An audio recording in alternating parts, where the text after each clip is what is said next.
জল ঢেলে ভালো মানুষ সাজার চেষ্টা। সেদিন যে ঘটনা হলো, এসপি মহোদয় স্বয়ং সেখানে ছিলেন এবং আক্রান্ত জনগণের তাদের যে এই মিডিয়ার সামনে তারা যে বলেছেন, মন্ত্রী সুশান্ত চৌধুরীও ছিলেন। তো আমার এই ক্ষেত্রে তো অবাক লাগছে, একজন তরুণ মন্ত্রী, তার প্রভাবও আছে এলাকা জনগণের মধ্যে, তাদের উপস্থিতিতে কি করে এই জাতীয় একটা ঘটনা হতে পারল? মন্ত্রী মহোদয় এবং তাদের দল এবং সরকার তারা একটু ভাবুক যে এইভাবে রাজ্য চলবে কিনা।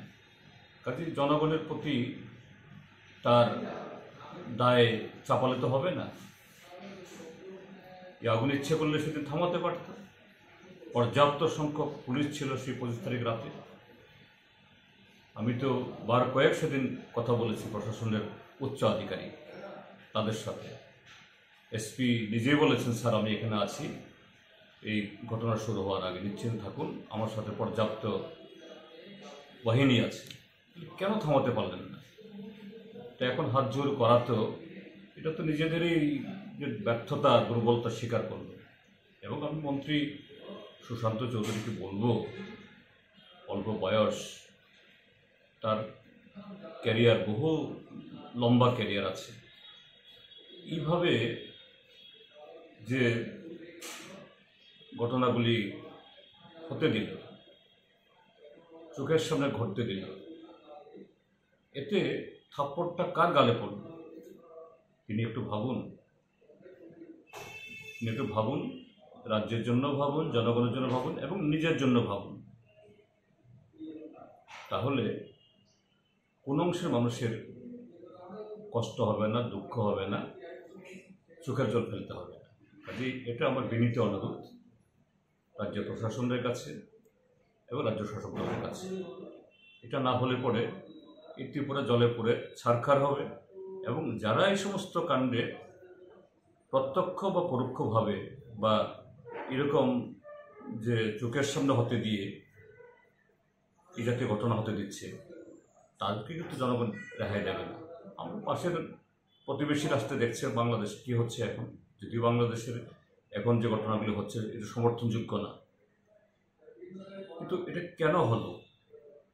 কাজে ত্রিপুরার যে বা আমাদের দেশের শাসক দলও এটা এটা ভাববার সে ক্ষমতা তাদের আছে। আমি মনে করি তাদের সে শুভবুদ্ধি জাগ্রত হবে।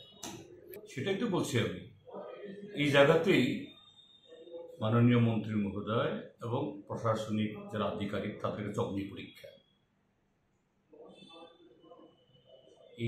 এই যে অন্ধস্নেহ, এই অন্ধস্নেহে কিছু নিরীহ লোকের বাড়ি পড়েছে